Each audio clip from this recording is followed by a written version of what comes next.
হারিয়ে যাওয়া সূর্যকে ফিরে পেতে 12 ঘন্টা সময় লাগে, কিন্তু হারিয়ে যাওয়া সময় সারা জীবন অপেক্ষা করলেও আর ফিরে পাওয়া যায় না। আসসালামু আলাইকুম, আমার পাকের ঘর থেকে সকলকে স্বাগতম। বাড়িতে মাছ মাংস না থাকলে ডিম এবং মসুরের ডালের এই রেসিপি বানিয়ে সবাইকে চমকিয়ে দিন। প্রথমে 1 কাপ মসুরের ডাল কিছুক্ষণের জন্য ভিজিয়ে রেখেছিলাম। এই দেখুন ফুলে ডবল হয়ে গেছে। এখন শুকনা মরিচ, ধনিয়া, আদা, দারচিনি, এলাচ, কয়েকটা গোলমরিচ, পেঁয়াজ, রসুন একসাথে বেটে নিব। চুলায় কড়াই বসিয়ে তেল গরম করে কিছুটা পেঁয়াজ, তেজপাতা দিয়ে বেটে রাখা মশলাগুলো দিয়ে ভালোভাবে তেলে ভেজে নিব। ভাজার পরে হলুদ গুঁড়ো, পরিমাণ মতো লবণ দিয়ে মশলাগুলো ভালোভাবে নাড়াচাড়া করে নিব।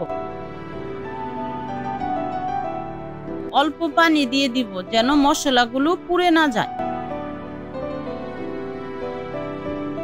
তেল উপরে উঠে আসলে পরিষ্কার করে রাখা মসুরের ডাল দিয়ে ঢাকনা দিয়ে ঢেকে দিব। এখন ঢাকনা খুলে দেখবো পানিটা শুকিয়ে গেছে। আমি পরিমাণ মতো পানি দিয়ে আবারও ঢাকনা দিয়ে ঢেকে দিব। এখন একটা বাটি নিয়ে 3টি দেশি মুরগির ডিম ভেঙে নিব, একটু লবণ দিয়ে ফেটে নিব। অন্য চুলায় কড়াই বসিয়ে তেল গরম করে ডিমগুলো ভেজে নিব।